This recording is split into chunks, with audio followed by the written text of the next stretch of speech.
Thank you. So, welcome. Thanks everyone for joining us today. I'm Priscilla, Women PowerUp Network social media lead. And we also have on this call today, Cecilia Boggi, our Latin America lead. Please, Cecilia, say hi to everyone.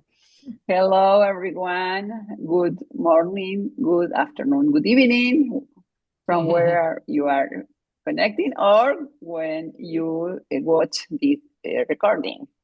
Thank you, Priscilla, and enjoy this great event. Thank you. So keep saying hello to each other and let us know from where you come from using the Menti code shared in this window. Before we start, I would like to share some housekeeping rules. We are all here celebrating women leadership and speaking on our individual capacity. So the views represented here do not represent in any way the organization that we work for.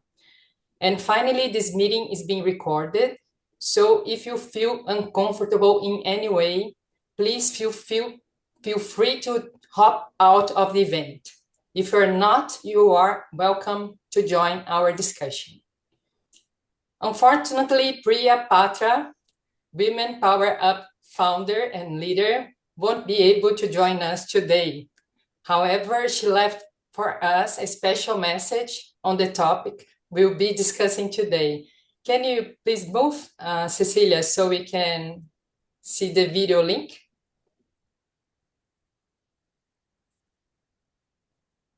Next slide, please.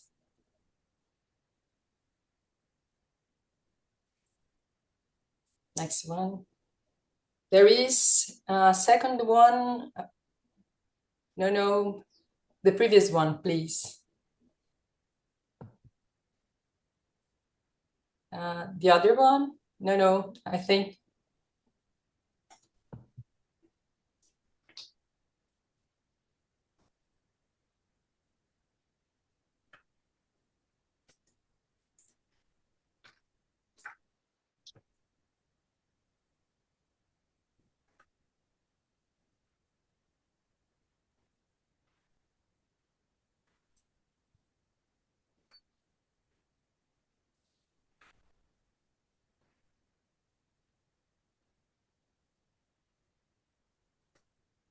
I think you are on mute, Cecilia.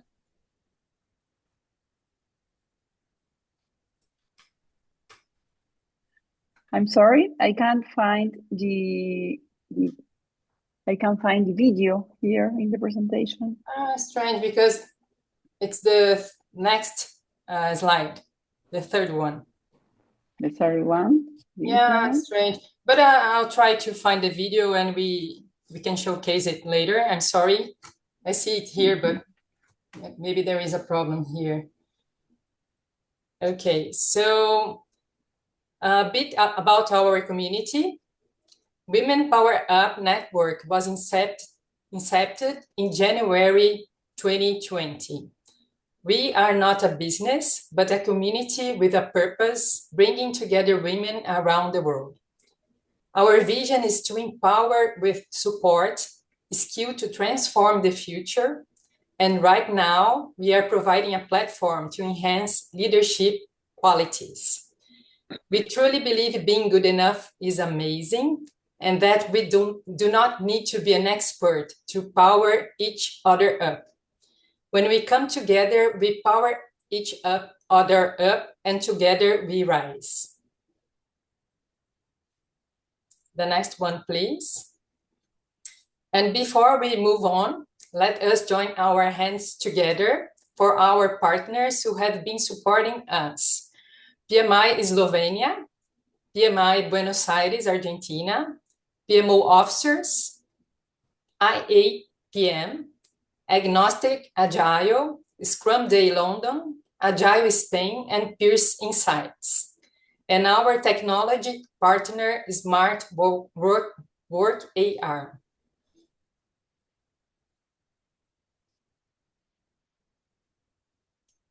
And finally, I would like to share a bit about our theme of the year, which is Remarkable and Rising. Leadership is not a title, It is a journey, one of self-discovery, resilience, and transformation. Remarkable and Rising is more than just a theme, it's a movement. It's about recognizing our unique strengths, transcending limitations, and systematically evolving into the most powerful version of ourselves. This year, let us embrace bold aspiration, continuous learning, and unwavering self-belief. Let us support one another in breaking barriers, amplifying our voices, and stepping into the spaces where we belong. Together, as a community of women who uplift and inspire, we will not just rise, we will redefine what it means to be remarkable. Every month, we publish the newsletter Empowered and share remarkable and rising stories and how we have evolved to be the leaders that we are today. You can subscribe by scanning the QR code or the link that I will share in the chat window in a few minutes. If you are an author, you can also collaborate and submit your book using the Google form we are going to share as well. Additionally, we will be organizing monthly events like this one we are doing today. Next month, we will discuss The Future is Female. Next one, please. And this is the last one before we start. Finally, we also have a special invitation to collaborate with us on the Women PowerUp Network. We are inviting purpose-driven individuals like you of all genders to join our global community and help us power up through connection, creativity, and leadership. We have currently 2 positions available: social media champion and website design and development. Both roles are 100% remote. If you are interested, please apply using the link we are going to share in the chat window. Thanks for your attention, and Cecilia, over to you. Thank you, Priscilla. I shared the links you mentioned in the chat. And now let me introduce the facilitator of the day, Paula Tirapelli, with 15 years in global talent strategy.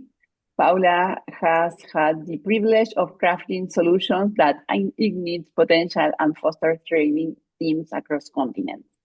Her passion lies in building communities of shared learning and purpose, from large-scale global programs to cultural transformation.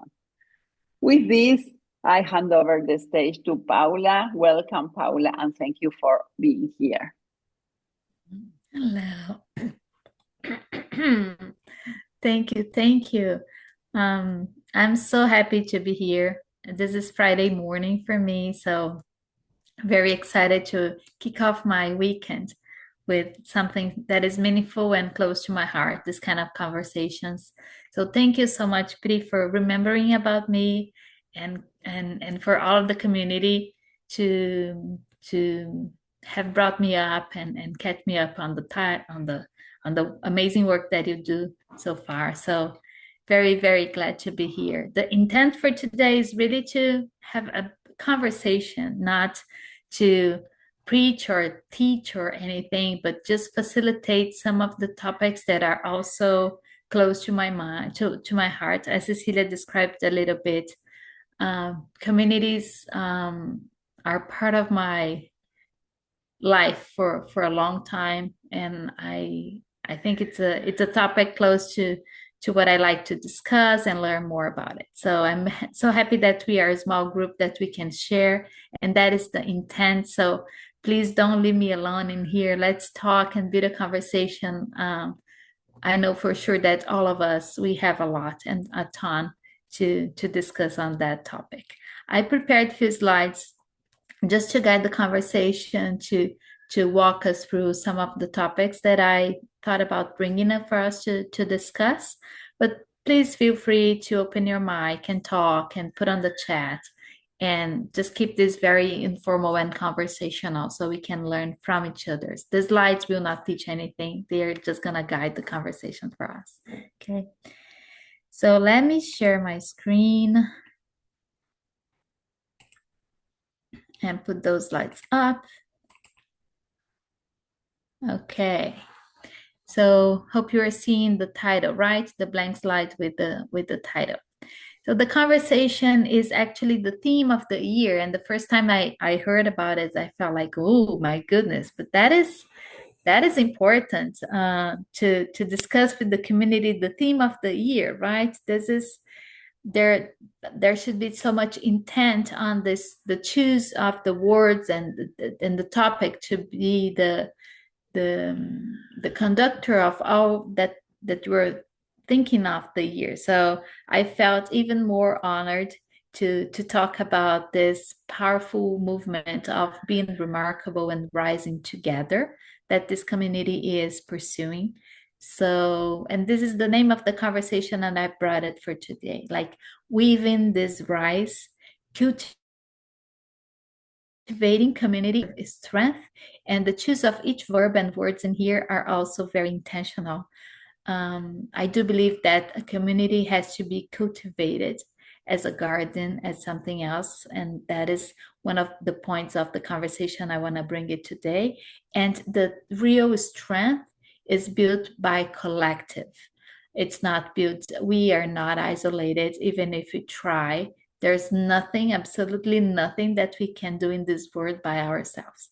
So the conscious acknowledgement that any strength could be in a leadership journey, could be you as a mom or whatever, it's due through collective empowerment. So very, very happy to kick this off with you guys. So this is me. I am Paula. I am very, very to meet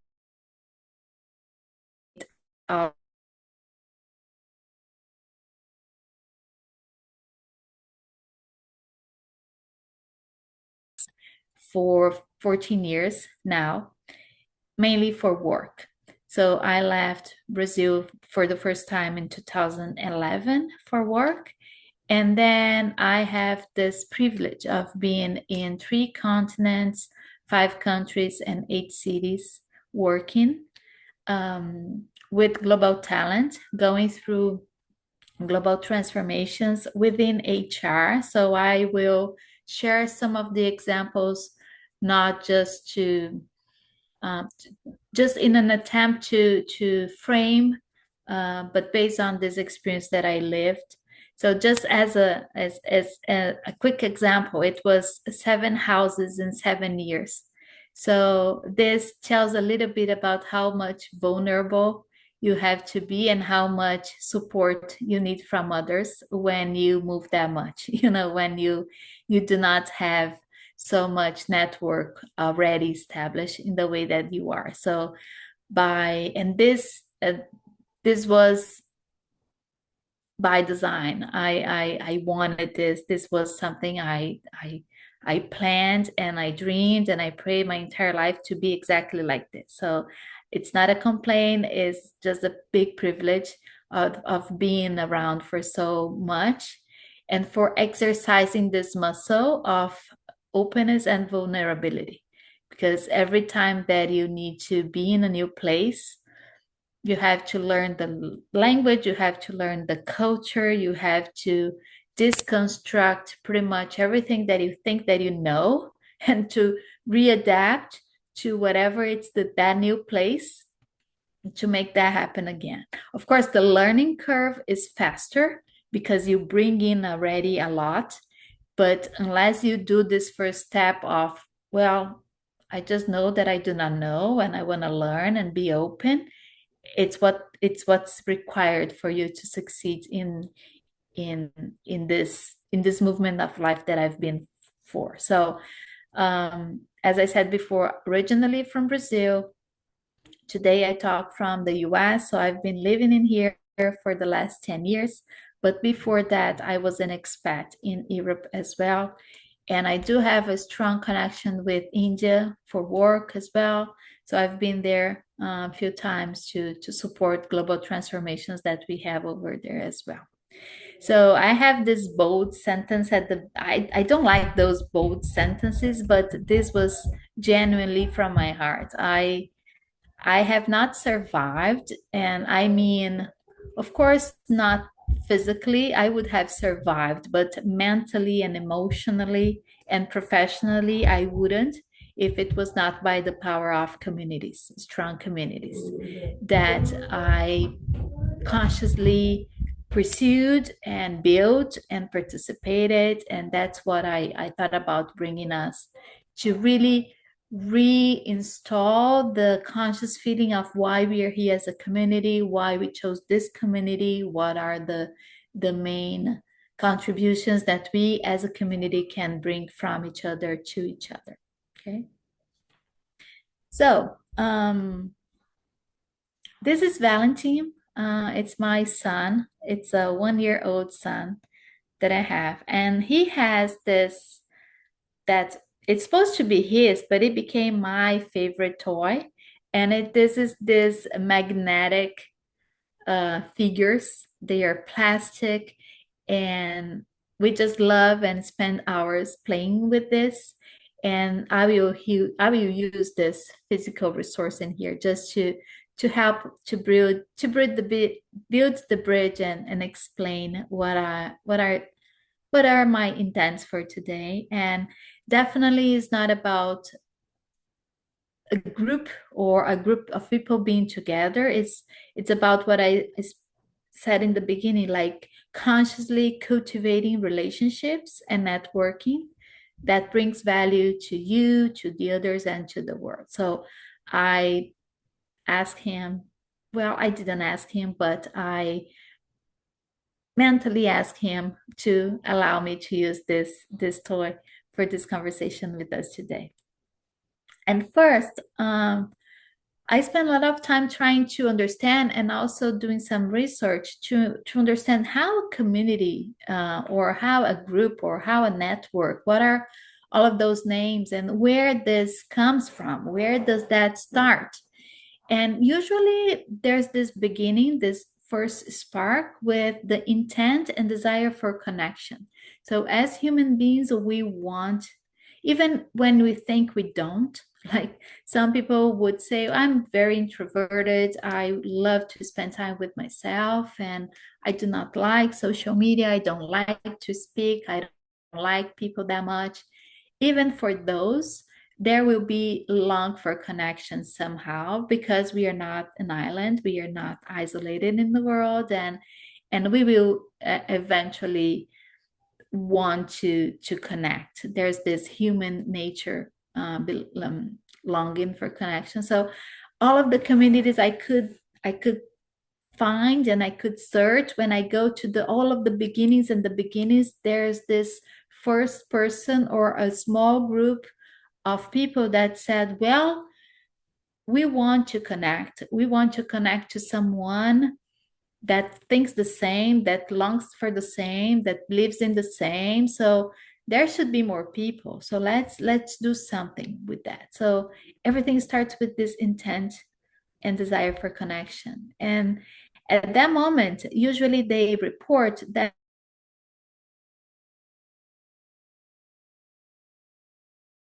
it feels wide and quiet. Like do you think we're going to find a lot of people? But why people will join on a Saturday morning or Saturday afternoon with people that they never heard of, and just to be there? Like, I have so much to do. My life is so busy, right? And everybody already has a group. Everybody already has something. Why people would come to this group or to that community?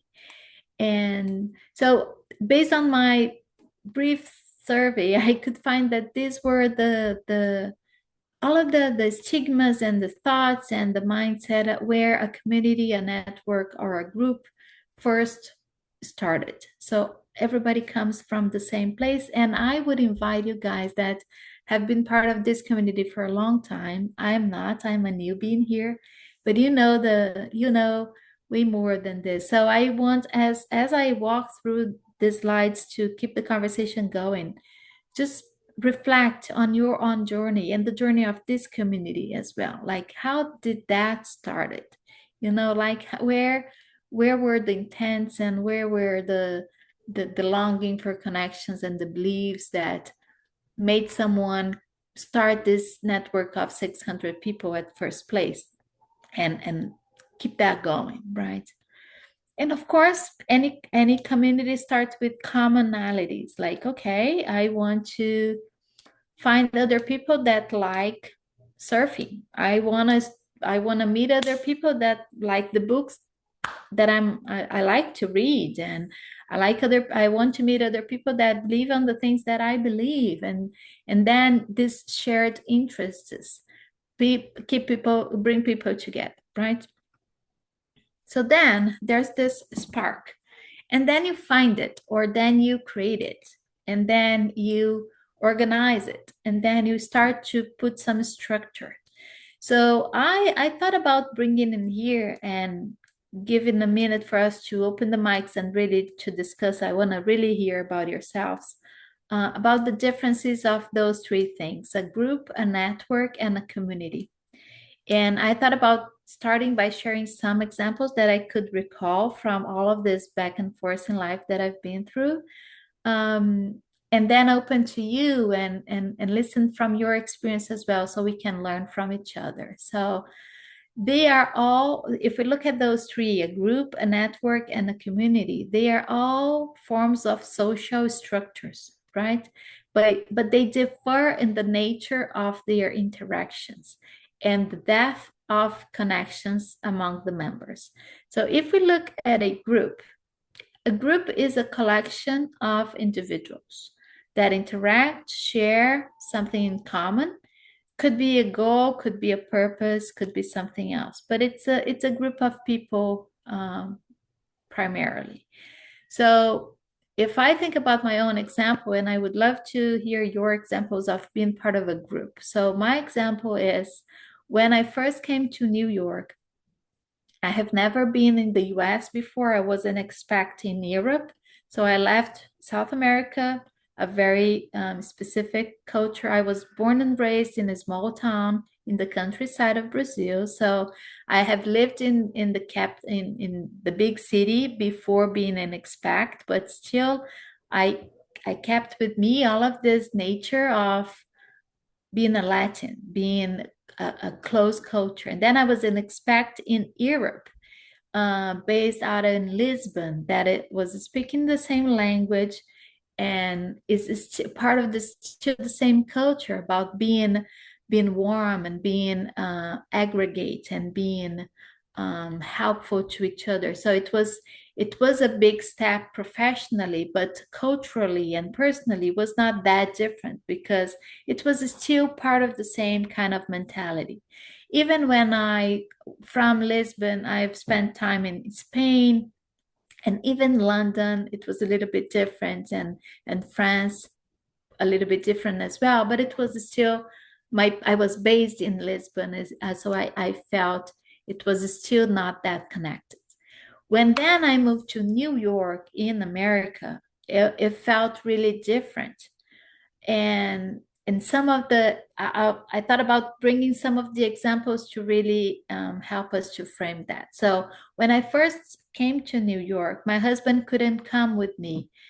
So he had to stay in South America for a while, and I came to take the job because they needed me there earlier. And then, so I spent some time in New York by myself. And this long for connection is really real when you are in a new place, right? So I didn't have any friends. The friends that I had at work, they were not really friends or someone that I could hang out outside of work, especially in New York, that is not part of the culture as well. So I was like, okay, what do I do here by myself? No kids, no husband, plenty of time on the weekends. And I decided to join a running club. So I looked online, and I was exercising a lot at that time. So I said, yeah, a running club will be amazing. I will meet a lot of people that likes to run, and I will know the routes and everything. And I joined this running club, and the experience for me was really a group, because it was a group of people that would meet in a certain spot every Saturday and every Sunday morning. And there was someone who would organize the route so no one get lost, at least they knew the route. So I was just following the crowd, but they knew the routes, right? So, and then the first day I came in there very eager to make friends and to meet everyone. And they usually ask like, who is new in here? And then I was made, yeah, I'm Paula, I'm from Brazil. So nice to meet you. I'm happy to be here and everything. And then that was the first day. The second week, and we run together, came back to the spots, everybody got into the car, and we were back home. And then second week, they again like, who is new in here? And I felt like, ah, they didn't recognize me. And it was not that big of a group, right? But they like, yeah, I'm Paula. I was here last week. Hi, nice to meet you all. I'm happy to be here. Da, da, da. And then third week, who is new in here? And they never really recognized that I was there. Every week I was there. At some point, I stopped raising my hands because I was not a new person anymore. But then every once in a while, and I was there for like every weekend for a while, and it was common, really common. Someone says, "Huh, you're new, right? What's your name?" And I think I introduced myself maybe like 8 times in a row, and they just didn't really connect because it was not the intent. And again, nothing wrong. I'm not saying that a group is not good, or but the intent of these people coming together in that moment was not anything else than, I just do not want to run by myself. I want to run with other people. So we meet in here, we run, we come back, we go back to our lives, right?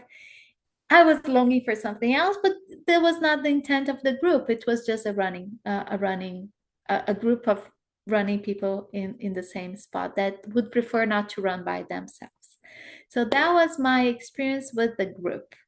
What about you? I would like to stop and be quiet for a while and hear your example of a group or something that comes to your mind, not bad or good again. I just, by the way, I was part of that group for 5 years.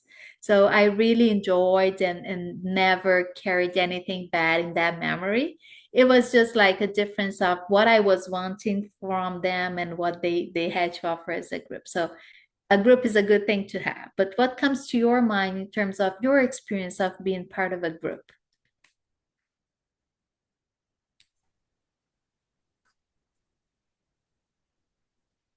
I think the group lacks a bit the purpose, right? And I think your example showcases how culture impacts groups, right? Because here in Brazil, we are so connected. It's a bit different. So I think a group is just maybe your example showcases that the purpose was only to exercise and to run, not to create connections. Maybe after 5 years, I don't know, did they see you as a member of the group? So I think a community is different because I think we are connected by purpose. Cecilia?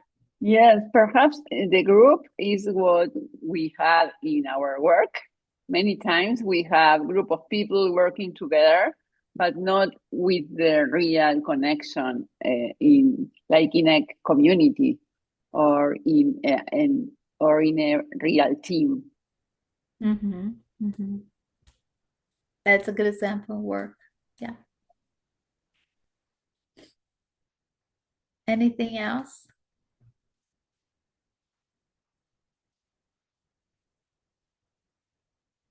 So if I use your words, Pri, I think it's, so you said about missing the goal, right? I maybe they were missing a shared goal or purpose, because we had the goal was to exercise, and then if we look at the definition in here, the group has a common goal and purpose, but they were still individual, right? So I want to exercise. I just do not want to exercise by myself. So I come and run with other people. But it's still it's not a shared purpose or goal. It's still my goal. It's just with the intent with other people that has the same goal.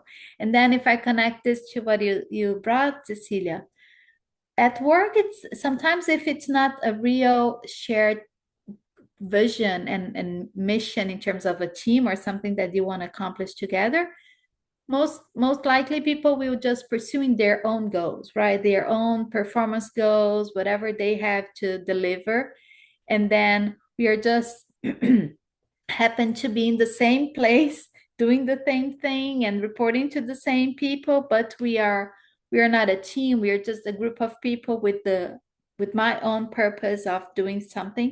So I'm running by myself along with other people running as well, but inside of a team, inside of a work, trying to deliver things together. And if we connect this to leadership challenges that we have, it's so real, right? When you are a leader of a team and you can see clearly that each one of them have their own pursuits and goals and everything that they want to accomplish. So how you as a leader, you can really help them to share something that it might not be exactly the same individually for each one, but it's shared something that everyone has to do something to accomplish the common thing together. So great examples. I never thought about this correlation directly with work, but yes, I think it could be a really good example of some teams for sure. Well, the next one is a network. And so I found this definition, I found it was interesting as a web of interconnected individuals focused on information exchange and connections, but not necessarily all of the members interact directly. So it's you part of a, and the first thing that came to mind was, for example, LinkedIn, right? LinkedIn,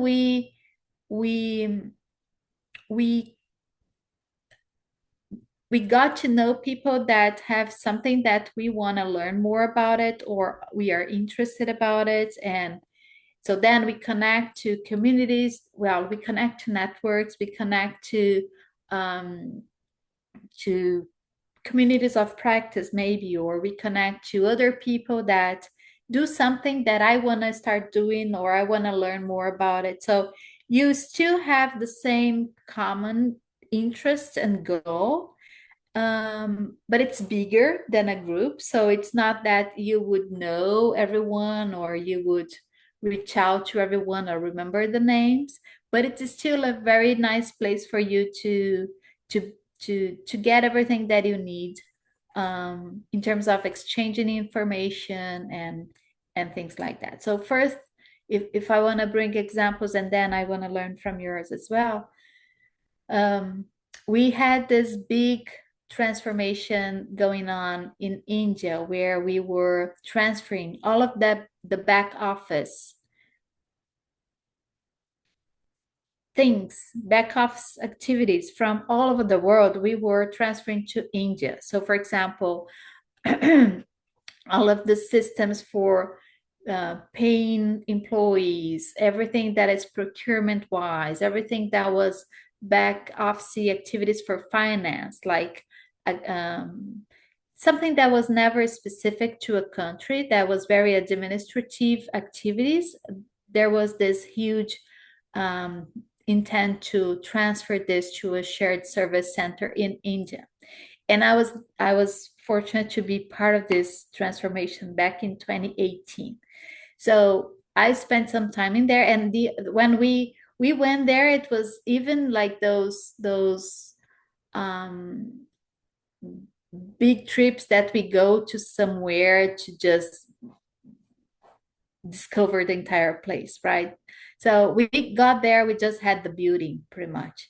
So we needed to first hire whoever was going to hire the team. So the first thing that we went there, we defined what is the main HR team for the recruiting and the hiring. And then we established the core teams for the core functions. And then we started to hire more and more and more. The service center was about to start with 200 people. So we needed to establish this base of 200. in terms of hiring while we prepared the building and everything, transferred the knowledge and transferred the main capacity for this 200, run for a while and then keep it growing. So that was the intent for the trip. And then we got there and we needed to establish the culture, understand regulation, because it was not the same way that we would hire someone in America or in South America or in Europe. There was so much that we needed to learn. And where we established the center in India was a very competitive place because every company in the world was doing the same thing. We were all transferring back office services to India, right? So competitive wise was so difficult to find the right skills for the right job and convince them to cross the streets and come to our company instead of working on their company that was pretty much doing the same. So network for me in that situation was really key because I joined every chapters of every tumblers and every network that I could find within that that community, that geography, to learn more about it. And that was super helpful because sometimes I needed like, well, I need someone that it's skilled in this, and this person has to be this, and this, and it's super difficult to find. No, someone has a light, and then boom, easily people will give me or guide me or tell me, well, talk to this person or find this more information on this website. So this exchanging connections and information was key for me. I didn't even know their names. I didn't connect to them in a shared purpose or something that was bigger, but it helped me tremendously in terms of delivering my goals, performing and accomplishing the tasks that we needed to go, right? To find everything that I needed from that web of individuals that still, of course, they wanted to help, and we were all challenged by the same thing. So there was this shared feeling of I want to help you because at some point I will need your help as well, and you're gonna come on my way. So let's do something together in here. But not necessarily I knew everyone from the network, or I could contribute at the level that everybody was asking the same things that I was asking as well. So it was this big exchange of connections and information. What about you? When I tell you about this example and I bring the definition of network, what comes to your mind? What happened to your life that was also important in terms of being part of a network, contributing to a network, or taking benefits out of a connections from a network as well?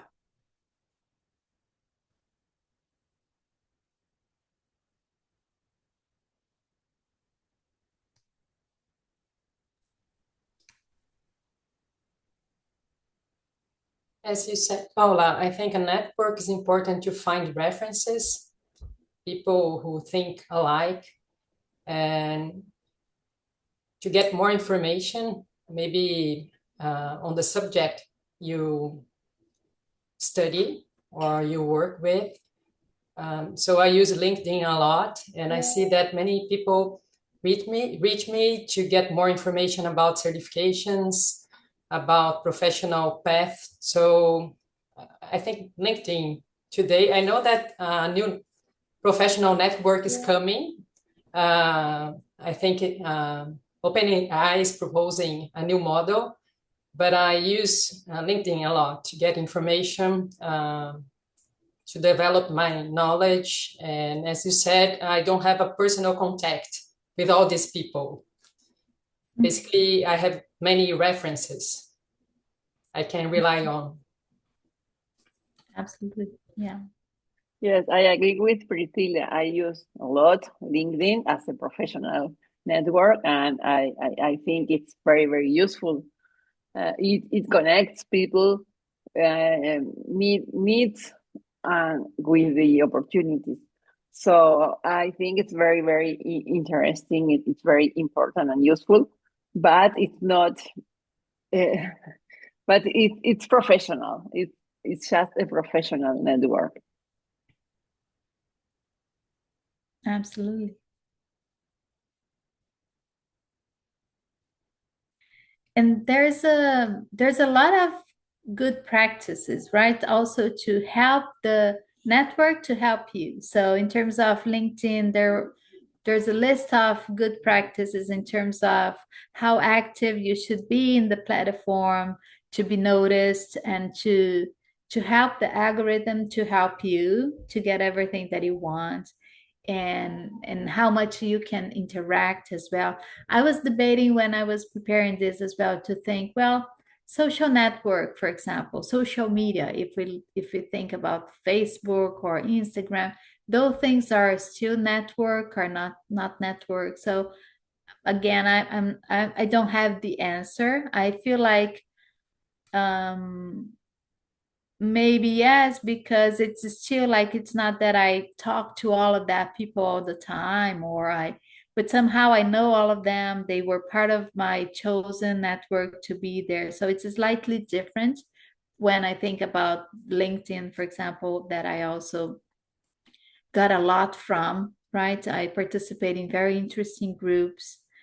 Um, but something else I thought of contributing, especially when we talk about leadership as well, that I see on my everyday life is how we also can build like custom and tailor-made networks for ourselves in terms of work professionally as well. So, within our environment, we meet a lot of people at work, and then sometimes, even if you do not necessarily talk with all of them, you know where to go when we need something, right? So, um, and this is something that I also try to exercise and use a lot. So, if I know someone at work that knows about something that I want to learn more, and I want to pursue something, sometimes I do this exercise. I could come online and search for it and use AI and do something about it and maybe get a lot more. But then I try to do this exercise to go to that person within my own network and see such and such. I remember once we talked about it, right? Do you use, so one silly example, RVs, like those um big vehicles that we do road trips and everything. So once I spoke with someone at work, and this person was telling me about, and it was way back ago, and the person said about, my family, we do have one, and then we do trips. So last week we did this and this, and it was a really informal conversation on the cafe. And then last week we were discussing about this, and I remember that connection. Said, so I could, of course, I went online and searched for the things, but I reached out to that person, and that person, she gave me all of the tips and tricks that I would never have found online. She even said, well, do not go to that place, go to that place. And then look for such and such. The person's gonna help you. And when you pay attention to not stop at this place, stop at that place. So all of the things that in a 10-minute conversation I learned and build a connection with that person within a network that I have, that would take me a lot of time to look online and everything. So again, not bad or good, just different ways that we relate within the network, the same way that we relate within the work groups or everything else. So networks could be this huge net of interconnected people, but also could be your tailor-made network of people that you do not interact every day, but it's good to be close by, and it's good to know and to nurture these relationships as well, right? And then we come to the last one where I wanted to dig a little bit deeper. That is the community, right? And this word has been increasing in meaning, and usage for a long time. And sometimes just because we use so much a word, we lose the meaning or we deviate from the real meaning. So hopefully this is not going to happen. This happened to motivation, right? Motivation became something that everyone was talking so much and so much and so much that we lost somehow the track of the real meaning of what it means to be motivated after talking about so long. But hopefully this is not going to happen with community. So community is where we still have this group of people interconnected and together, but there's this strong sense of shared identity, common values, and mutual understanding with deep interactions about belong to the members.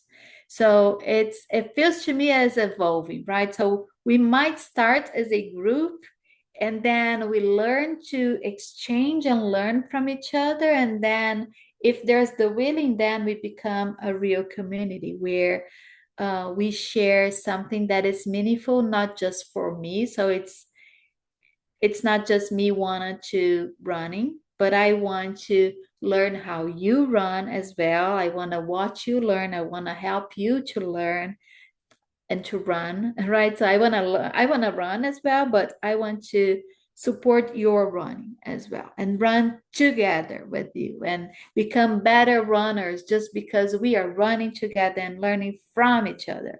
So it's like the evolution of the feeling of being a group, then a network, and then a community. And then if I try to correlate as well um, with the experience that I've been from all over, it's and maybe that is where I say that I have never been able to survive if it was not by the power of the community.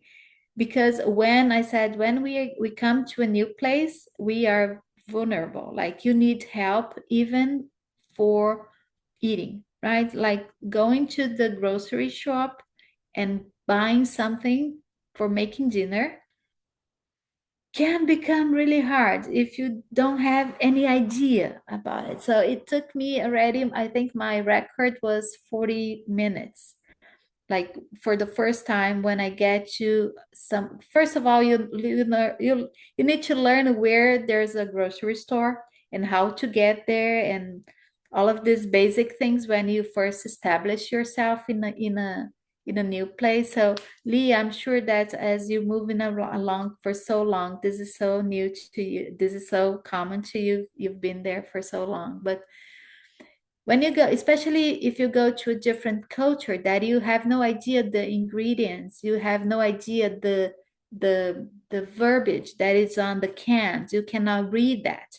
You have no clue if it's for eating, for chewing, for seasoning, for nothing, right? So making a soup becomes really hard for you to being able to know what to mix and how to prepare the little things. So being that vulnerable really helps us to exercise this muscle of being humble and open, right? And asking for help. So as time passed by, I learned to ask for help a lot. And there's why the survival support came in, because I always felt a lot of support after I asked. So in Brazil, for Pri and myself, and maybe Cecilia in Argentina as well, it's closer. Even people could sense that you need something and they would offer support. And they would, if someone look at me in the supermarket completely lost, I would offer help. It's like, do you need anything? How can I help you? Or I will try at least to make a signal, something, or the person would understand. This does not happen outside of that culture as I could have experienced around the world. So, but I learned to ask for help. And I was so fortunate because no one never denied. People, after you open the door, people always came back and tried to help. If they could understand what I was saying, they would try to find someone that could understand what I was saying or do some signals. And So once I was in France, for example, and I wanted to know the hours, and I spoke in English. And the person, first of all, didn't like at all that I spoke in English. And the person was like, these Americans, they are here. And then I spoke in Portuguese. And then the person didn't understand what was the still in Portuguese, but it was a little bit better because it was not necessarily. And the person was so eager to help me. And she was wearing a watch. She took out of the watch and gave it to me. She could have just did like this, right, for me to watch it, but she was so eager to help. She took the watch and gave me, and then I said, oh, okay, 3 o'clock, gave her back to her. But just to try to illustrate this willingness of everyone to support once you ask for help and once you reach out to the right people in the right moment as well. We are all humans, right? We go to phases as well. But so I have felt in my own life the power of those communities, and I brought some of those examples in here.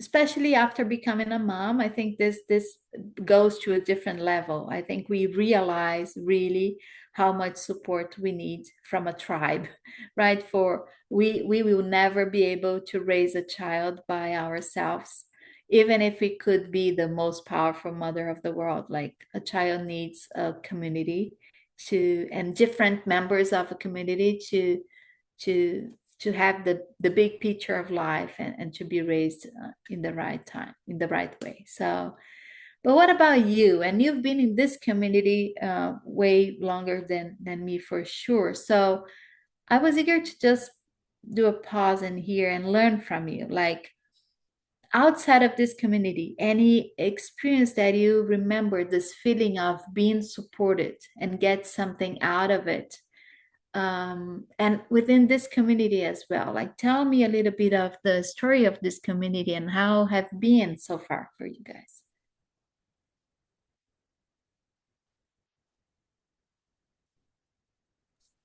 Maybe I'm talking too much, Yeah. but I'm suspicious to talk about communities because I'm a part of many communities.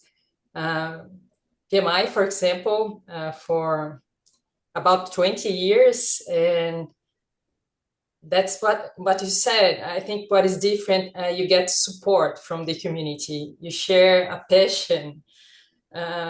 Sometimes it's difficult to explain why you are a part of this community because it relates to your feelings and your passions. So it's part of my identity, you know. So I'm a part of this community here since the beginning of this year. And that's it. I can expand my abilities, skills, connections, genuine connections. I think that's the difference. Mm-hmm, You build genuine connections. So it's my passion. Thanks, Pri. Can I apport something? Of course. Yes. Well, I think that we have the opportunity to be part of these communities. One of words very important is the confidence, no? The confidence that we put it in these communities. For example, no, the people that we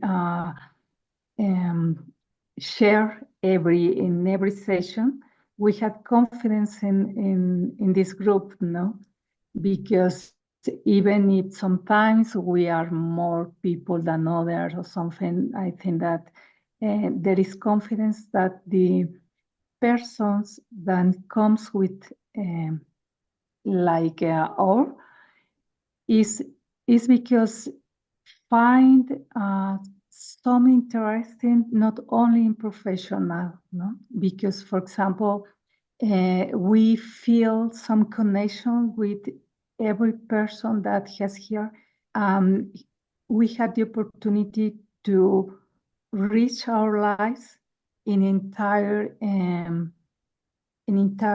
how to say complexity, the life, no, And the other word important, I think, is that you said the vulnerability, because in some time, you know, I think every person can we feel vulnerability in some um, area in our life, you know?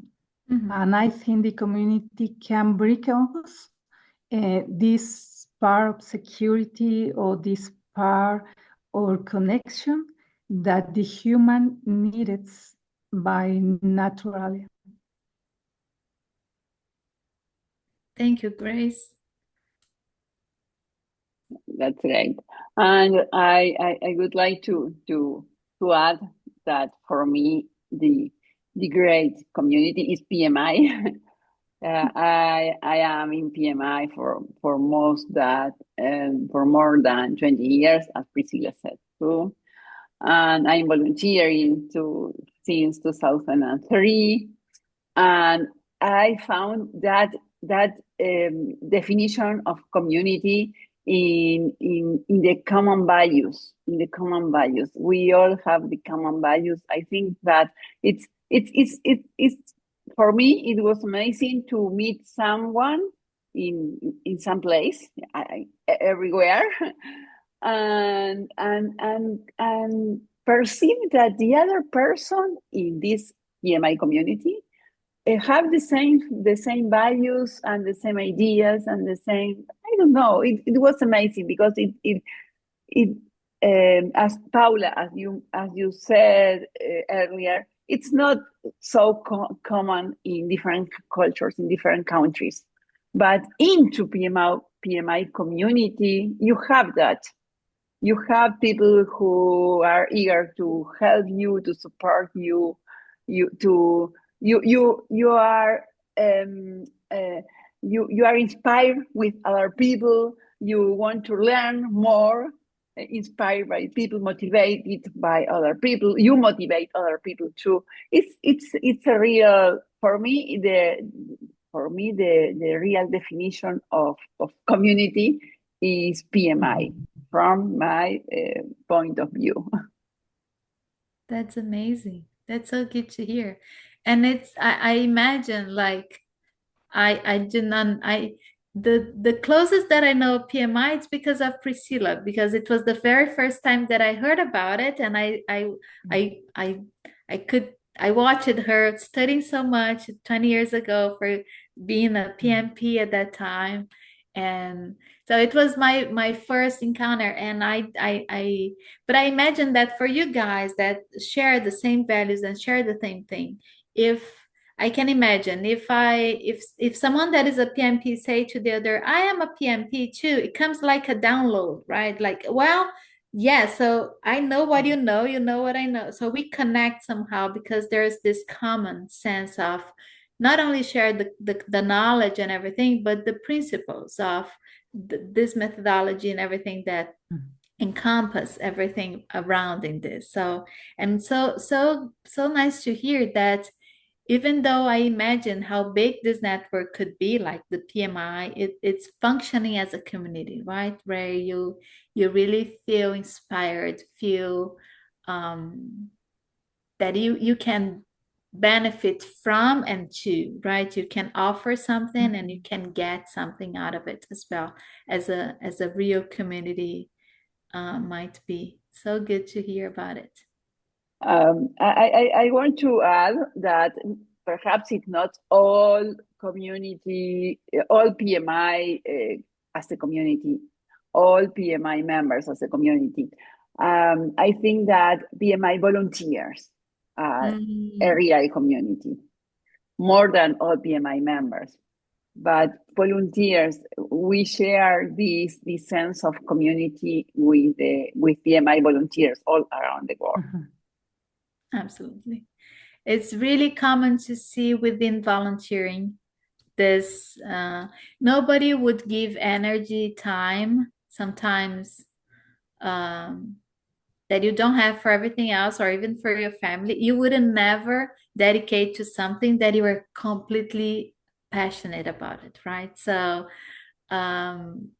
volunteer work is something we within HR, for example, sometimes we neglect to look at those details. But when I notice some volunteer work as part of a curriculum, for example, a resume, I always try to dig more and understand more about it, because being a volunteer will tell a lot about what do you believe, what would you offer your energy and time to.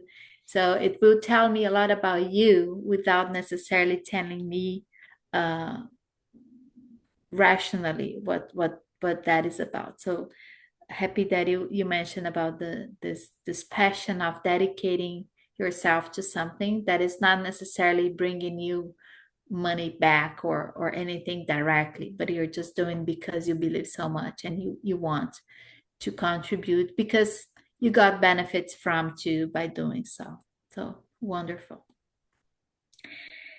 All right, so let's get to these little guys in here that I keep in my mind to try to illustrate what I was trying, and I think we got it already, the sense of the community, but hopefully you're gonna be able to see that. Let me get back. So these guys, they have those magnets, right? And it's impossible to get really close without connecting immediately, right? So it's and that is the fun of it, because you just pass by and then easily they just click, and then you keep clicking one to each other, right? So they have magnets on both hands and both legs, and then you really just boom, connect, and then they can keep growing, and you really can spend a lot of time doing this, but then it's natural. They come close by and they easily connect to each other. And then this big net, this keep growing and growing and growing and growing. And one of the things that I thought about bringing to illustrate this is when this works well and based on everything that we are talking about, contribution and everything, this guy, this blue guy, probably would never have met the red one, right? But because they are interconnected, anything that the red one contributes to or give to the community will get to the blue. So once we are part of a community, it doesn't really matter how much consciously you give or get out of it, but there's this fluid energy of what I call the gifts, right? So here's is my intent to say about those gifts. So we all bring something consciously or unconsciously when we are part of something and we are sharing this genuine intent for contribution. So one thing is being part of a network and just exchanging ideas and everything. Other is with this sense of the community. And when that happens, there is no way that you can be part of something that it's not individual anymore. So even if I give an example, if I offer an experience, if I shared a belief, or if I share a concern, or if I open up for a question, anything that we do inside of community is ours anymore. It just goes fluid in the right moment. It just becomes one big thing that goes into the interconnected network. And I try to call this as gifts. At the time, someone might offer the vision, someone might offer the wisdom, someone is just such a good listener that I hope that she joins today, because just looking at the way that she listened tells me a lot about it. You know, so we all, as we get used to people and as we get used to the gifts of each one that contributes, we sometimes it does not have to be verbal, sometimes it does not have to be even material or concrete. we just learn from each other, and we learn from that feeling, we learn from that way of saying something, the way that they disagree, the way that they try to reconcile, the way that they are offering help. So it's really the gifts that everybody brings and belong to everyone, and then it becomes the flywheel, the ripple effect. If I drop a little stone in the lake, right? It keeps building that ripple effect that we will never imagine. The little duck all over the place in the other side of the lake somehow will be touched by the ripple effect. So we will never be able to really have the notion consciously of the gifts that we offer. But if we think about this consciously, and if we try to do it consciously as well, this becomes even more powerful and part of life. So that will be the invitation for all of us, right? To keep that alive, because this is what keeps the community alive as well. Sometimes you are not eager to contribute. Sometimes you are just there to listen, and that is totally fine. Sometimes you are there to give it back because you got so much back, so you feel open to do it. So, but just being there, just showing up, just offering your participation, the way that you can contribute at that day, that will keep that community alive, and helping this clicks to keep it going and keep it going and making it possible. So if we think about this today, I worked with Priscilla 20 years ago, we met. And just because I met Priscilla, I am today meeting Cecilia, for example. And I'm meeting Lee, that I had no clue who is. And then I learned that it was part of the creation of this big thing that the entire world takes benefit from. So if I would never have met Priscilla in a small town in the countryside of Brazil, I would never have met any of you today, and today we are in completely different geographies, time zones, lives. I have a small one. Everybody has life. Everybody has something to do. Everybody's going somewhere after we close the notebook and get back to our lives. But still, we were here being part of each one's life and contributing to this network. And so hopefully I was able to explain what that and what we lived in these 90 minutes will keep reverberating, like going in this ripple effect within our minds. Examples, sharing ideas and feelings will be with us, and we carry it with us for life. So let's just be really conscious and really meaningful about it. It is a gift being part of a community. It is a gift sharing something that we love. So this is about rising together, women coming together to rise together and really helping each other to rise, right? So yeah, I think the intent for all of this is just to become really intentional, the connections. And to keep the conversation going, yeah, so I did this in real time. I was saying each one brings those gifts, right? And one gives the joy, one gives the gift of the joy, one gives the courage, another gives clarity, another gives resilience.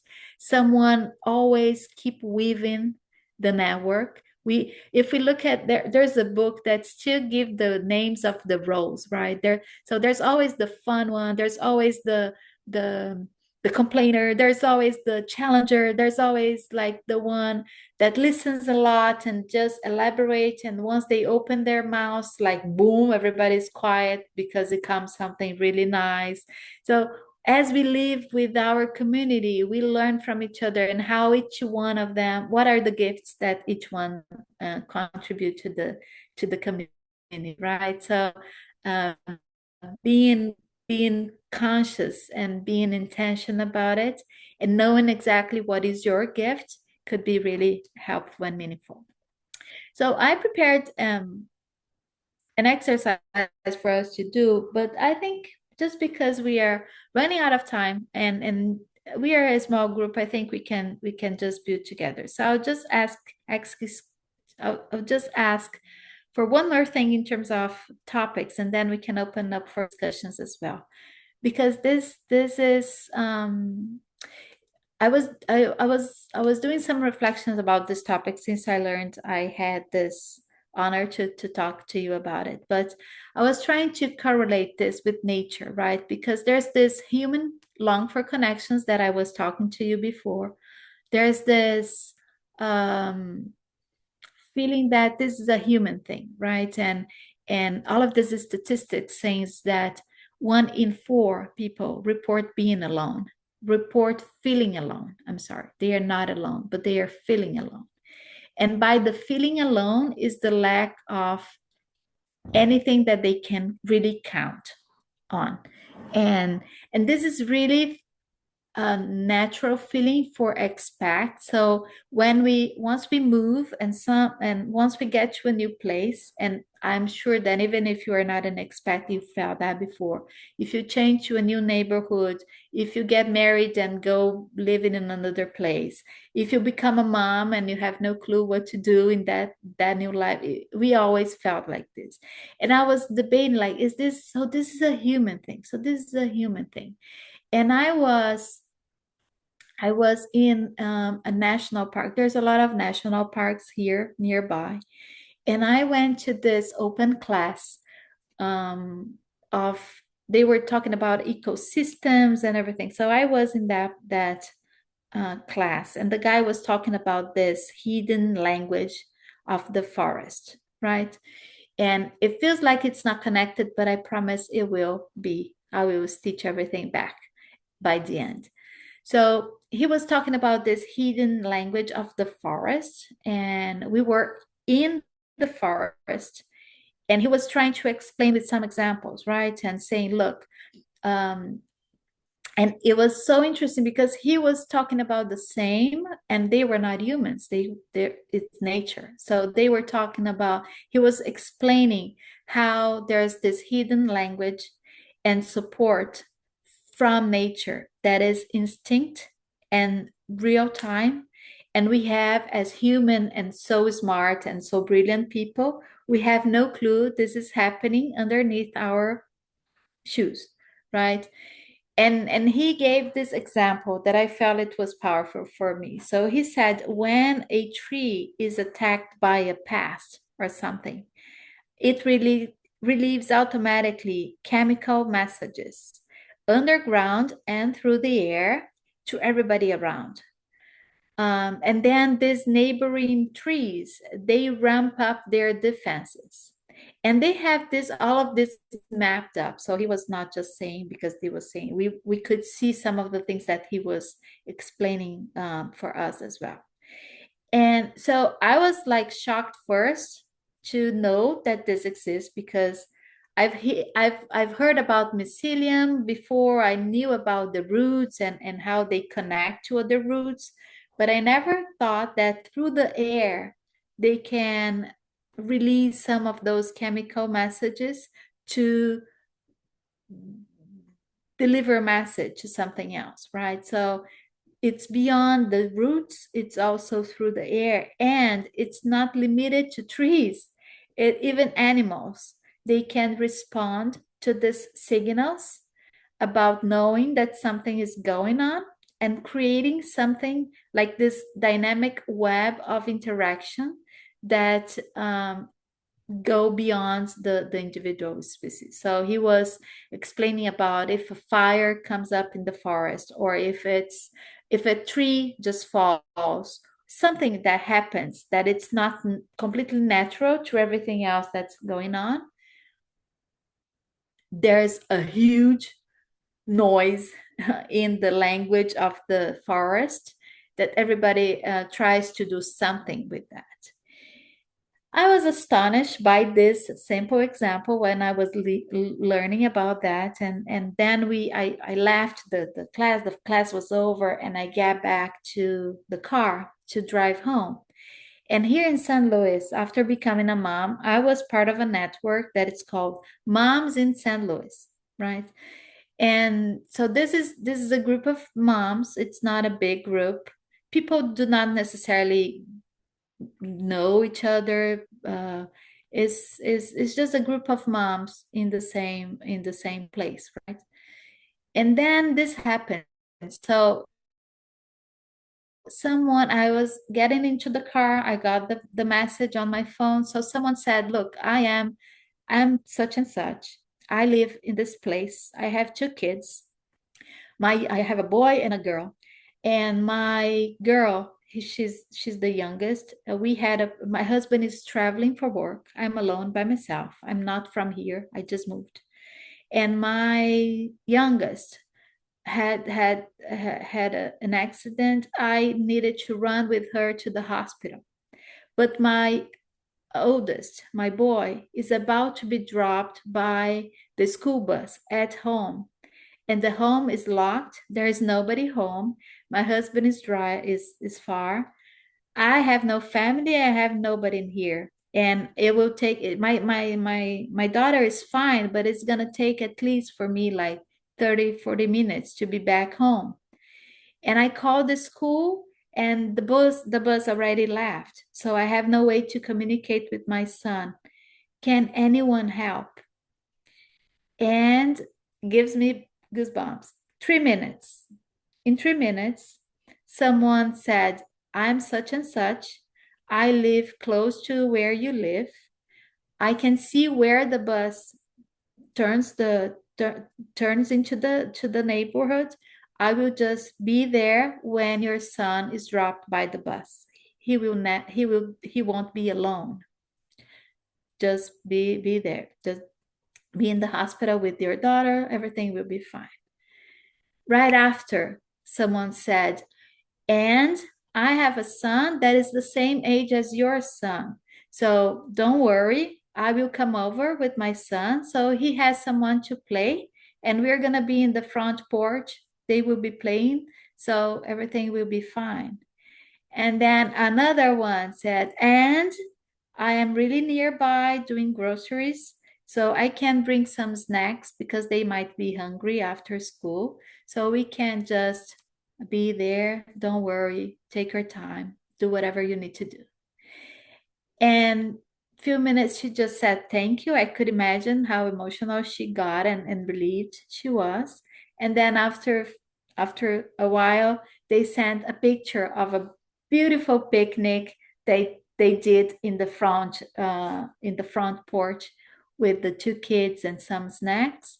And that was my connection directly with what I had just learned about the trees, that within a minute they do this difficult things to read in English, interconnectedness, highlights of telling each other and supporting each other. And this for me is the sense of being part of a community.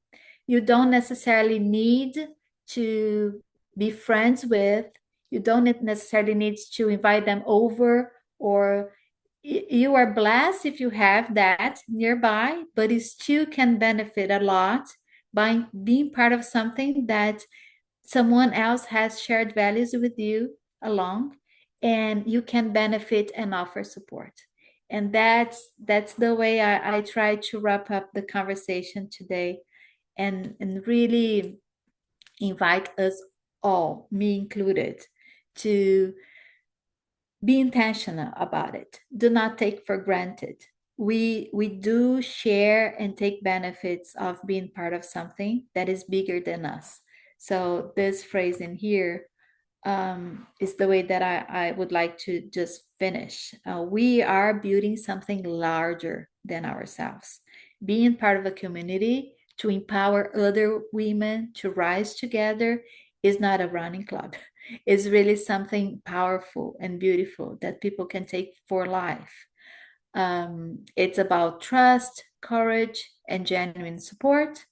Never been perfect. I love the being enough is amazing. I love that because as moms, we know that is so true, right? It's where we have for sure the clarity of what that means.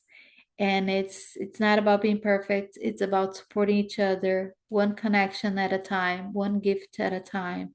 And then we're going to bring whatever we have as remarkable, that is not perfectional, is just gift and brilliant, to support each other and rise together. Not because we had no weakness, but because we choose to weave that network that we can support and learn and grow together.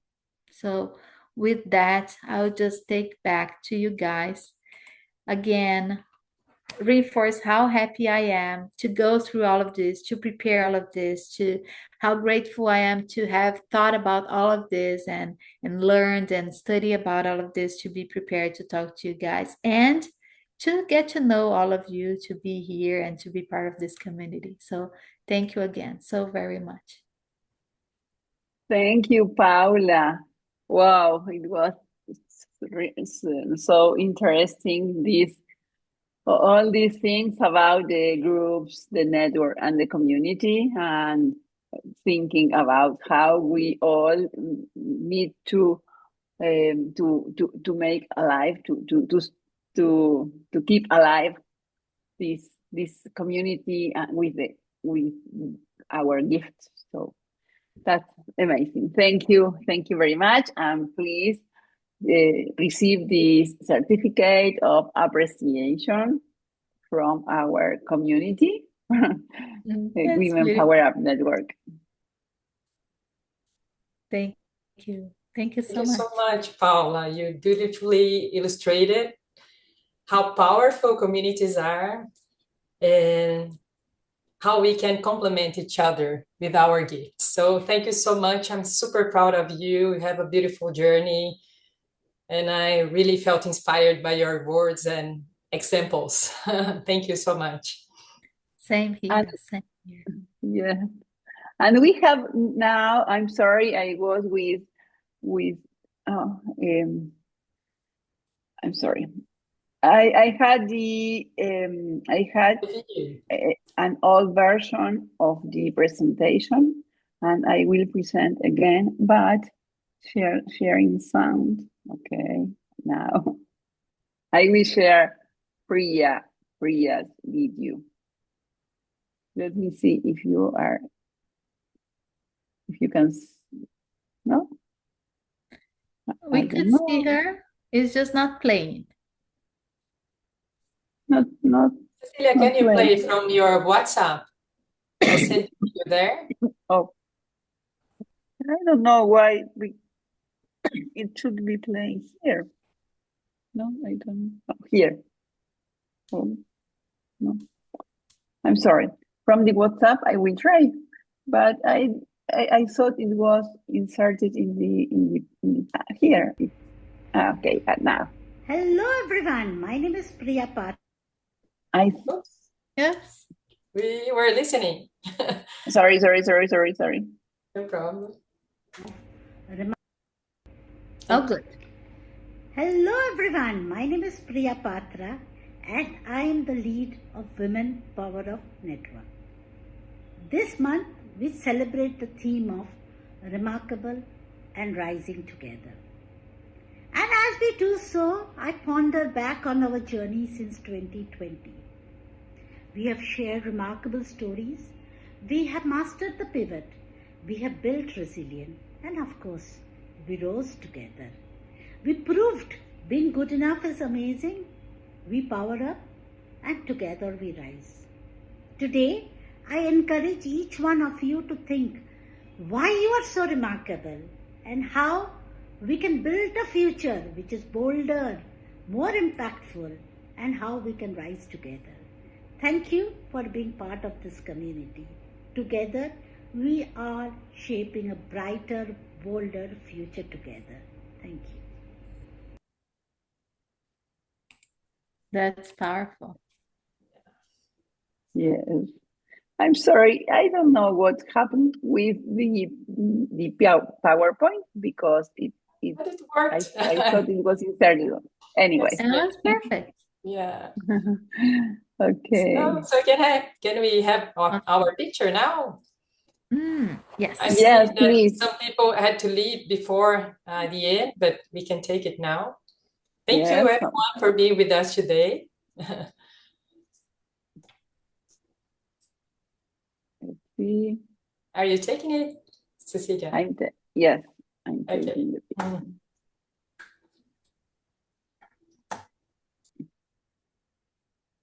Thank you for being here, and see you next month. We have our next meeting October 11th. So we will see you there. The future is female is the topic. Wow, powerful. Oh yes, the future is female is the next topic. Yeah, thank you, Priscilla. Well, Thank you, Bye, everyone. everyone. Enjoy your day. Thank you. Bye. Thank you Have a so good much. weekend. Bye-bye. Bye.